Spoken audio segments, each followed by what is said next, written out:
Videos by YGOSmurf. Be creative. Hey guys, welcome to another top 5 generic cards of a set.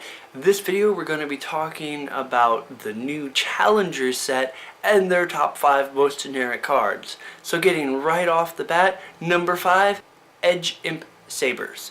It is a dark, level 3 monster, fiend with 1200 attack, 800 defense. It reads, if this card is in the graveyard, you can place one card from your hand on the top of your deck.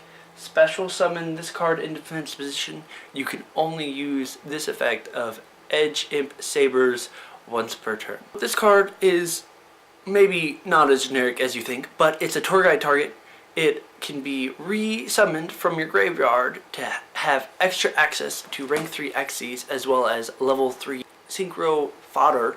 Honestly, a really cool card, and I think that it could help, similar to how some people ran a crane engine just to get out level 3 Xyz that really helped them out. And I think this has definitely got some potential for that. And that's why it's number 5 on the list. Number 4 on the list, this one's a doozy. Herald of the Arc Light. It is a light, level 4 fairy synchro monster with 600 attack and 1000 defense. This card requires one tuner monster and one or more non-tuner monsters. Generic synchro. Any monster sent from the hand or main deck to the graveyard is banished instead. During either player's turn, when a spell card, trap card, or monster's effect is activated, you contribute this card and negate the activation. If you do, destroy that card. If this card is sent to the graveyard, you can add one ritual monster or one ritual spell card from your deck to your hand. Okay, so first off, it's a level 4 synchro monster, so it allowed some versatility in an open extra deck. Pretty good. The best part about this is that it's another Macrocosmos Dimension Neural Fissure. Those cards are at 1, and then this is a synchro that you can just bring out. And it's really good, and if someone wants to get rid of it, if you're running rituals, you can just go ahead and search for more. And then of course, it's still a negate effect of monster, spell, or trap. That's good on its own, while stopping cards from being hit in the graveyard for their effects, so then they have to be banished. Yeah, I like that. That's awesome. I could definitely see playing with this bad boy. Number 3 on the list is Oasis of Dragon Souls. This is basically a Call of the Haunted. This is a continuous trap card that reads, activate this card by targeting one monster in your graveyard. Special summon it. In defense position, it becomes a worm type. When this card leaves the field, destroy that monster. When that monster leaves the field, destroy this card. So essentially, it's a more defensive Call of the Haunted, which is really cool because there's your defensive plays. Most time you would chain Call of the Haunted in the end phase if you wanted the monster anyways, so that way you could get it up on your turn. However, what's the big deal about this? And it's that little caveat that makes it a worm monster. Why does that little caveat make this card from just a Call of the Haunted that's with a little bit of defense position to like number 3 on the list of top 5 generic cards of the entire set? Well, that's simple. The worm type allows you to synchro summon Baxia, Brightness of the Zing, and this card is amazing. Not only does this card destroy monsters, but it also bounces one card on the field to the owner's hand.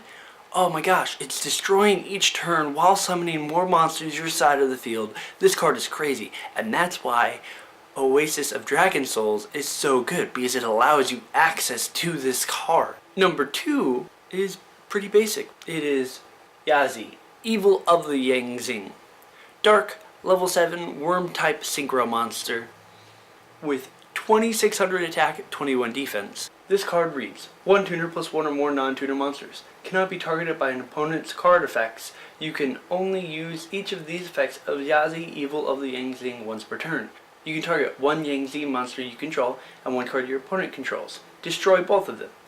When this card you control is destroyed by battle or card effect and sent to your graveyard, you can special summon one worm type monster from your deck in defense position. So most of that's really not any sort of generic usefulness, except for that first line. Cannot be targeted by your opponent's card effects. It's a 2600 synchro monster that can attack through things that can't be targeted, which is really good. And I mean, that's pretty simple. It can't be targeted, and that's why it's number 2. Before we go on to number 1, let's go through our honorable mentions. We have Draw Muscle, some interesting funness for low-level defense monsters that allows you to draw. Punch in the Box, which can negate one monster attack and destroy another monster. And then finally, Strike of the Monarchs, which you might be saying, that card's not generic, it's exclusive for Monarchs. Not really. Actually, all it says is tribute one face-up tribute monster on the field. It doesn't have to be your field. It could be your opponent's side of the field. Boom, draw a card. Just like that. Oh, Vanity's Majesty, or whatever the one that stops monster effects. Okay, you're going to go to the graveyard. I'm going to draw a card.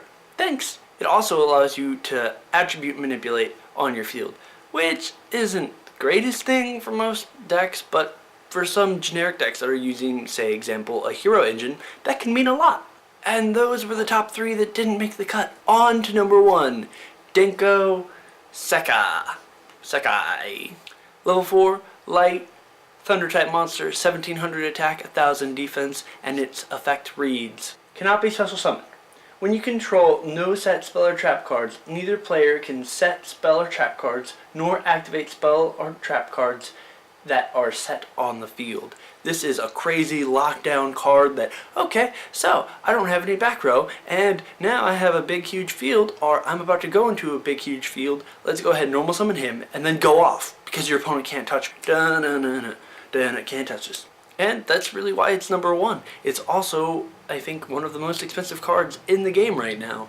So go Denko! Those were the top 5 generic cards for new challengers. If you like this video, go ahead and give it a thumbs up. Go ahead and check out the Secrets of Eternity's video and give that a thumbs up too. I'm planning on doing one of these top 5 generic cards once a week for the entire month of February, and if I get 15 likes between all 4 of them by the first week in March, I'm going to make this a monthly regular video. If you feel like some of these didn't belong on the list, not really generic, didn't like my order, thought those honorable mentions, what's with those? They should be on the list, shouldn't be on the list? Go ahead and post those in the comments below. I want to hear your thoughts. Are there any cards that you thought I should have included that I didn't? Go ahead and post those in the comments below also. Share this video so all your friends know what you're talking about. Subscribe if you deem me worthy. Have a wonderful day, guys.